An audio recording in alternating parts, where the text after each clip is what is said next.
occupent des postes essentiels dans l'économie d'aujourd'hui. Toutes exercent des métiers peu qualifiés et pourtant incontournables. Toutes sont à temps partiel et très mal payées. Rose est aide à domicile dans les Landes. Bonjour. Laurence est assistante maternelle à Tours. Sophie, vendeuse dans un magasin à Limoges. Comme plus de 3 millions de femmes en France, elles ne travaillent pas à temps complet. Une situation qu'elles n'ont pas choisie, mais qu'elles subissent. Horaires morcelés, vie de famille difficile, faibles revenus, elles sont 2 fois plus nombreuses qu'il y a 30 ans. Elles gardent des enfants, nettoient des bureaux, sont caissières dans des supermarchés ou encore employées dans des hôpitaux. Pourquoi n'arrivent-elles pas à trouver d'emploi à temps complet? Quelles incidences cela a-t-il sur leur rémunération? Comme une journée qui débute, voici celle de Rose, Laurence et Sophie, qui courent après le temps, après l'argent, pour tenter de s'en sortir.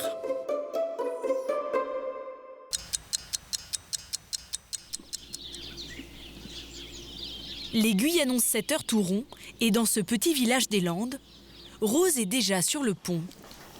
À 60 ans, cette aide à domicile prépare ses affaires pour aller travailler avec toujours autant d'allant.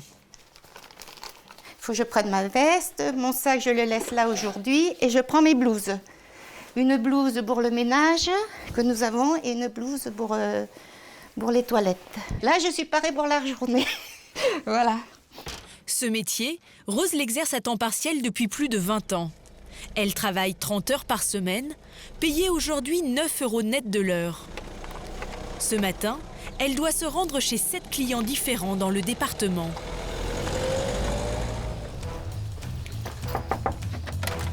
Bonjour. Dans cette maison, une visite pour réaliser la toilette d'une personne âgée. Allez, à demain, monsieur. Là, on enchaîne en suivant. On va aller un peu plus loin, à 2 km à peu près, pour aller faire une autre personne. Ici, de l'assistance pour accompagner une malade. Bonjour, est-ce que je peux rentrer? De la flexibilité, voilà ce qui est demandé à Rose. Elle doit en effet s'adapter au rythme de vie de ses clients. Tôt le matin pour les lever et la toilette, ou tard le soir pour les dîner et le coucher. C'est la raison pour laquelle les entreprises d'aide à domicile proposent en général le temps partiel à leurs salariés. Des horaires de travail complexes et pas mal d'inconvénients. Pas de voiture de fonction, de l'essence à ses frais et surtout des heures qui parfois ne lui sont pas payées. Car lorsque Rose sort de chez un client et qu'elle remonte dans sa voiture, elle perd souvent de l'argent. On passe par exemple 20 minutes dans la voiture et on sera payé que par exemple 5 minutes. Son employeur, comme beaucoup d'autres dans le secteur, a en effet établi un barème arbitraire. Les temps de trajet sont certes rémunérés eux aussi 9 € de l'heure, mais dans un cadre très strict. 1 kilomètre doit être parcouru en 1 minute, pas plus. Si Rose met plus de temps, elle n'est plus payée. Résultat, les bouchons et autres embûches sur son parcours sont devenus sa hantise. Les après-midi, des fois, pour faire 2 km, on met 3 quarts d'heure. Donc, il y a beaucoup de travaux actuellement sur Dax et que ça nous pénalise, nous, disons, parce qu'on passe beaucoup de temps. Rose a fait ses comptes. Elle perd entre 3 et 12 heures de salaire en fonction des semaines. Un manque à gagner qui peut monter jusqu'à 430 € par mois. Mais Rose continue. A-t-elle le choix? Dans la banlieue de Tours, le travail de Laurence ressemble à s'y méprendre à un temps complet. Lucas, viens voir Tata. Lucas, viens, on va faire le puzzle. Tu viens? Elle vient là, allez. Depuis 7h30 du matin, Héloïse, Lucas et Nolan accaparent leur assistante maternelle. Garder 3 enfants en bas âge n'a rien d'une promenade de routine. En fait, c'est un peu comme avoir des triplés. D'accord? Il faut changer les couches 12 fois par jour pour tous les enfants en moyenne. Préparer leur repas, leur goûter, les mettre au lit J'arrive, Lucas, j'arrive. Ça va être ton tour après. Un travail harassant pour un salaire très bas. 3,30 € net de l'heure, soit moins de la moitié du SMIC par enfant. Ah bah, par rapport à la responsabilité, oui, c'est vrai que c'est pas cher payé. Et difficile pour Laurence de demander plus. Pour trouver des parents intéressés, elle a dû s'aligner sur les prix pratiqués dans sa région. Est-ce que vous pourriez augmenter vraiment votre taux horaire, passer à 5 € par exemple? Ah non, bah non, parce que là, on n'aurait plus personne. Non. Mais même là, par exemple, sur la commune, on n'a qu'à passer à 3,50 ou 4 €, les portes se ferment. En plus de ne pas pouvoir augmenter ses tarifs, Laurence n'a que des contrats à temps partiel. 30 heures par semaine. 30 heures pour Lucas, 30h15 pour Nolan. Et pour Héloïse, environ 27 heures par semaine. Sur le papier, l'assistante maternelle devrait donc travailler 30 heures par semaine en moyenne. Un vrai temps partiel. Mais en réalité, elle travaille environ 45 heures par semaine. Et voilà pourquoi. Prenons le vendredi par exemple. Le petit Nolan est là de 7h30 à 13h. Lucas, lui, arrive à 7h30, mais ne repart qu'à 16h. Alors qu'Héloïse arrive à 8h pour repartir à 18h15. Les enfants sont donc à temps partiel, mais Laurence, elle, a dû être présente 11 heures, une journée plus que complète. Son salaire, lui, reste celui d'une assistante maternelle à temps partiel, 1 200 € net par mois. De quoi demain sera-t-il fait est une citation que Sophie emploie volontiers. Elle travaille à temps partiel dans un magasin de prêt-à-porter de Limoges et son emploi du temps ressemble à un casse-tête chinois. Son salaire s'élève à 980 € net par mois pour 30 heures hebdomadaires. C'est peu pour cette mère qui élève seule ses enfants. Salut les loulous. Salut maman. Léon a 15 ans et Léopold 11 ans. Ça va bien? Ouais. C'est bien passé aujourd'hui? Ouais. Ouais, qu'est-ce que ça fait de beau? Au départ, le temps partiel était un choix pour s'occuper de ses garçons. Mais très vite, Sophie a déchanté. Et pour cause, chaque jour, ses horaires de travail varient. Là, je faisais 14h, 20h. Le lundi? Mardi, je travaillais pas. Mercredi, je faisais 13-18. Jeudi, je faisais 10, 13, 14 jusqu'à 20h. Quant Et au le volume vendredi, d'heures, pareil. il n'est jamais le même d'une semaine sur l'autre. Et là, par exemple, la semaine 8, j'ai fait 29 heures au magasin. La semaine 6, j'ai fait 34 heures. La semaine 7, j'ai fait 28 heures. Donc, c'est vraiment... Et il y a des semaines où je peux faire 20 heures. Et alors là, Et je suis payée toujours pareil. Car comme beaucoup de salariés qui travaillent dans les magasins ou les hypermarchés, Sophie est sous contrat modulable. Son temps de travail est lissé sur l'année. C'est son employeur qui décide ensuite, en fonction des pics d'activité, d'établir tel ou tel planning. C'est pas nous qui choisissons quand on peut avoir plus d'heures ou quand on peut avoir moins d'heures. Est-ce que c'est une difficulté, ça Oui, parce que bon, il faut toujours essayer de prévoir pour les enfants, quoi. C'est une organisation au quotidien. Il est 16h30, l'heure de la sortie de l'école. Mais Sophie n'y est pas. Elle est au même moment au travail. Impossible pour elle d'aller chercher son petit dernier. Alors c'est Léon, son aîné, qui s'en charge. Ça va, frérot? Je viens de chercher quasiment tous les jours parce que ma mère n'a pas des horaires faciles, du coup, je viens de chercher souvent, régulièrement. Tu as passé ta journée? Léon est en 3e au collège. C'est lui qui assure l'après-école avec son frère de 11 ans. Tu pourras jouer au PC quand tu arriveras à la maison, mais tu fais tes devoirs d'abord. D'accord. Tu pourrais télécharger un nouveau jeu? Je verrai. Ok. À peine arrivé à la maison, l'aîné prend en main les devoirs du cadet. Une organisation bien rodée, car leur mère est rarement là le soir. J'ai de la conjugaison, une leçon sur l'imparfait. Sophie n'a pas les moyens de payer une nounou. Alors les deux garçons ont appris à se débrouiller seuls. Ok. Tu commences par quoi? La poésie en anglais. Vas-y, sors. Il y met du sien lui aussi. Il sait que vu que maman n'est pas là, il faut m'écouter. Il fait attention, il fait bien ses devoirs et tout. Donc, comme ça, j'ai juste besoin de l'aider, mais sans plus. I am Valentine, My rules. Non. No, Red I am and blue. I am Valentine. Red and blue. My rules in the air say I love you. L'absence, le mari de Rose en a lui aussi pris son parti. Comme lorsque sa femme décide de ne pas rentrer déjeuner à la maison. Voilà. Trop cher en essence, pas question de faire 65 km aller-retour à ses frais, même si elle a une pause d'1h30. Alors comme tous les jours, c'est sandwich dans la voiture.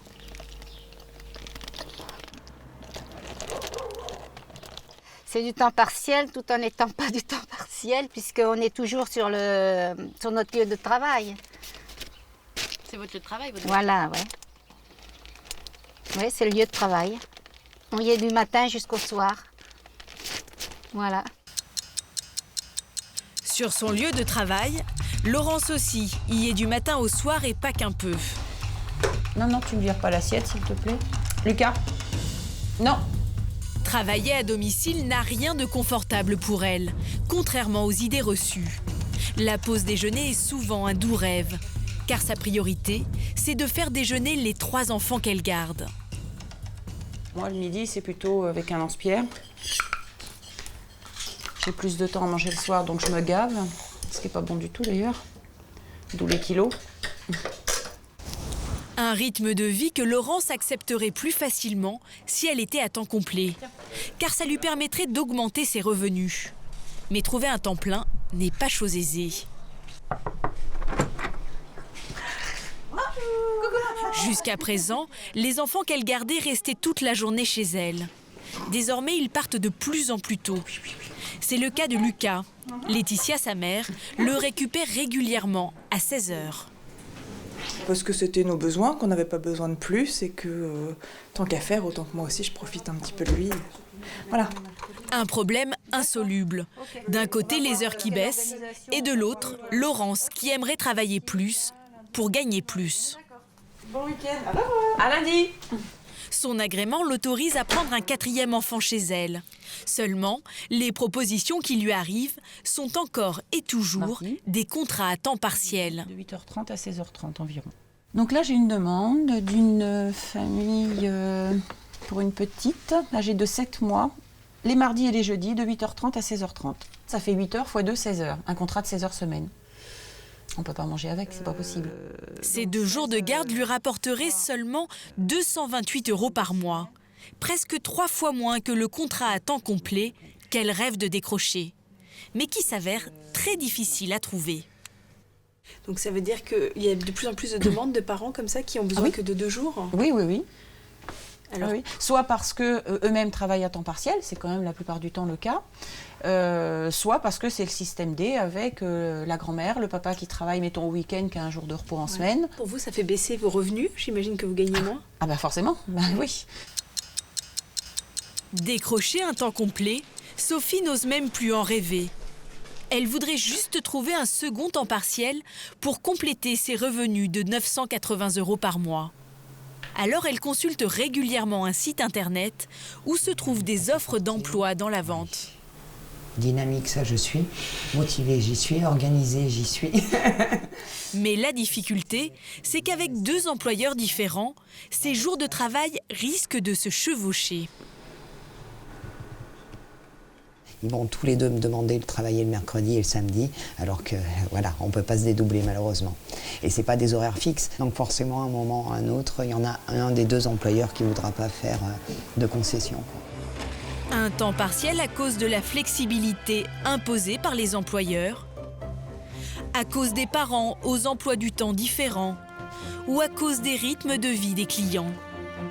Autant de raisons qui font que pour ces salariés, le temps complet est souvent inatteignable.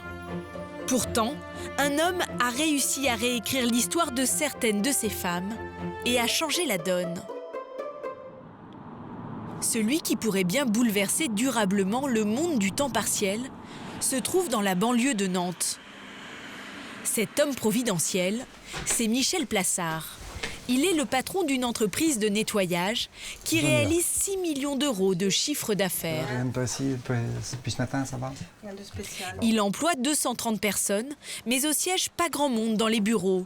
La plupart des salariés sont sur le terrain. Ce sont des hommes et des femmes de ménage. Une profession particulièrement touchée par le temps partiel, car les clients ont toujours la même exigence. Jusqu'à aujourd'hui, d'une manière naturelle, sans même que les gens se posent la question, leur demande, c'est que le nettoyage soit fait quand ils ne sont pas dans les locaux, quand ils ne sont pas là. Mais ce qu'ils n'imaginent pas du tout, c'est les conséquences sur ceux qui font. Et les conséquences sur ceux qui font, eh bien, c'est les heures à décaler, les heures à fractionner, les temps partiels, c'est-à-dire c'est la juxtaposition des contraintes. Et on est dans un métier où les personnes qui font ça, majoritairement des femmes, 70% des femmes, elles vivent la triple peine, temps partiel, horaire décalé, horaire fractionné. Cette triple peine, Michel Plassard a réussi à en débarrasser une partie de ses employés en les faisant passer à temps complet. Et c'est aussi intéressant pour lui, car avoir des salariés à plein temps, c'est plus rentable. Ils sont plus efficaces et il peut les faire travailler plus longtemps. Ça, il a réussi à l'imposer à ses clients. C'est écrit noir sur blanc dans les contrats. Les prestations doivent être réalisées en journée avec les usagers du site. Résultat aujourd'hui, 50% de ces salariés travaillent à temps complet. C'est difficile de convaincre les clients d'avoir votre personnel toute la journée. C'est pas simple et ça demande une forte conviction. Mais le principal problème à vaincre, c'est la résistance au changement. C'est ça qui est difficile, c'est de se dire on peut faire autrement. Et en faisant autrement, non simplement ça ne va pas être un peu dérangeant, un peu embêtant, etc., mais ce sera une bonne action. Non, pas du tout. C'est qu'en faisant autrement, ça va être mieux pour tout le monde.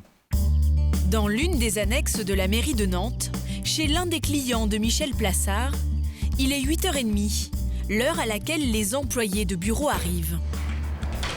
Nathalie, agent de nettoyage, est là elle aussi. Elle travaille 35 heures par semaine, aux mêmes horaires que les autres. Excusez-moi. Ce qui peut parfois poser problème. Ils sont en réunion. Voilà, donc là, je ne peux pas intervenir pour faire le bureau. Donc on va laisser pour aujourd'hui, on va passer au bureau suivant. Cela fait 1 an qu'elle nettoie les bureaux la journée, quand il y a du monde. Bonjour. Un vrai changement pour elle. Il y a des gens qui nous laissent travailler, qui vont s'écarter, qui vont aller prendre un café, faire une pause cigarette. Et puis il y a d'autres personnes qui ont du travail, donc qui nous disent aujourd'hui vous laissez, vous vous occupez pas de mon bureau. Bonjour. Bonjour. Jusqu'à présent, Nathalie n'avait pas le choix. Elle travaillait 25 heures par semaine en cumulant les temps partiels. Merci. Avec 2 employeurs. Et elle avait un maximum de temps mort dans ses journées. Avant, dans les autres sociétés de nettoyage, je travaillais un petit peu le matin, donc très tôt, entre 6h30 et 8 ou 9h. Je rentrais chez moi, je repartais sur le temps du midi, je rentrais à nouveau chez moi et je repartais le soir. Jusqu'à quelle heure ? Ça m'est arrivé de faire jusqu'à 22h15. Depuis 1 an, elle est à temps complet. Plus d'heures et un meilleur salaire. Elle gagne aujourd'hui 1 200 € net par mois. Et désormais, Nathalie fait presque partie d'une équipe. Elle s'est intégrée au sein de l'entreprise. Ça va ? Oui, vous aussi. Vous avez passé un bon week-end ? Oui, ça va. Dans les entreprises dans lesquelles j'ai travaillé, généralement, on les croisait le matin, en fait, au départ, où voilà, c'était surtout ça. Mais c'est vrai que d'avoir des personnes qui viennent, moi, je trouve ça plaisant, finalement, parce que d'avoir le contact aussi avec ces personnes-là, je trouve ça intéressant. Voilà, au moins, on travaille, mais on a le plaisir de discuter avec des gens. On n'est pas juste concentré sur notre travail. Enfin, le temps passe plus vite, quoi. C'est quand même plus agréable. Un temps plein et en journée, le cas de Nathalie n'est pas encore fréquent dans le secteur du nettoyage. En France, ils ne sont que 25% à travailler dans ces conditions. Pas assez pour Michel Plassard, mais son principal obstacle, c'est la réticence des clients. Il doit donc tout faire pour les convaincre et contrer les arguments anti-ménage de journée. Beaucoup de gens vont dire oui, c'est bien, c'est très bien votre idée, mais vous comprenez, chez moi, non, moi j'ai des problèmes particuliers, je reçois des clients, j'ai le téléphone, etc. Ils vont nous objecter ce que chacun nous objecte. Chacun nous objecte quasiment la même chose. Je vous dis la présence des clients, le bruit que ça va faire, la perturbation de leurs collaborateurs, la gêne pour nos salariés. Mais ce sont toujours des arguments qui visent à essayer d'éviter le problème en disant c'est très bien ce que vous faites, mais chez les autres, chez moi c'est difficile. Aujourd'hui, il a rendez-vous à la direction départementale des pompiers à 8 km de Nantes. Il y a un an, il a réussi à persuader ce client de faire travailler 6 de ses salariés en ménage de jour. Mais il aimerait encore améliorer leurs horaires de travail. Jean-François Castagnier, vous allez bien? Pour ça, il va devoir convaincre Sébastien Castagnier, le chef de service, de libérer plus tôt le soir ses agents de nettoyage. Il voudrait passer de 19h30 à 19h. Je m'aperçois que certains ici terminent à 19h30 et recommencent pour d'autres employeurs à 5h du matin. C'est-à-dire qu'ils ont une plage horaire globale de leur journée qui est énorme. Mais le pompier n'est pas très réceptif à son plaidoyer. Ce qui l'intéresse, lui, ce sont les problèmes posés par le ménage en journée. On essaie de réfléchir ensemble si on peut pas faire mieux. On a le problème de l'autolaveuse. On a eu une réunion de chefs de centre avec une grande cérémonie dans le hall d'entrée. On a déclenché les autolaveuses alors qu'on avait notre direction qui était en briefing. Donc c'est un peu compliqué parce que c'est bruyant. Michel Plassard va donc reprendre sa démonstration et avancer un argument de taille. Avec son système, il n'y a aucune triche possible. On vous a vendu un nombre d'heures, ces heures-là, elles sont vérifiables. C'est-à-dire qu'on accepte de jouer de la transparence totale. Un avantage pour le pompier qui peut vérifier que les heures de ménage facturées sont bien effectuées, contrairement à la nuit où il n'y a plus personne sur le site. Par rapport au global de ce qu'on avait prévu. Plus fort encore, la présence du personnel de ménage en journée lui permet aussi de réaliser des économies. Si on faisait le rapprochement, c'est même moins cher. Parce que donner des badges avec des accès et laisser des bâtiments allumés toute la nuit pour des entretiens, ça se chiffre, ça se calcule, et que là, c'est plus le cas. Ce client le sait, le ménage de jour lui a déjà fait économiser 2 000 € cette année. Des arguments que Michel Plassard n'hésite pas à réutiliser pour convaincre toujours plus de clients. Des victoires au compte-gouttes, mais qui permettront peut-être un jour de changer les mentalités dans le monde du temps partiel en France. Oui, oui.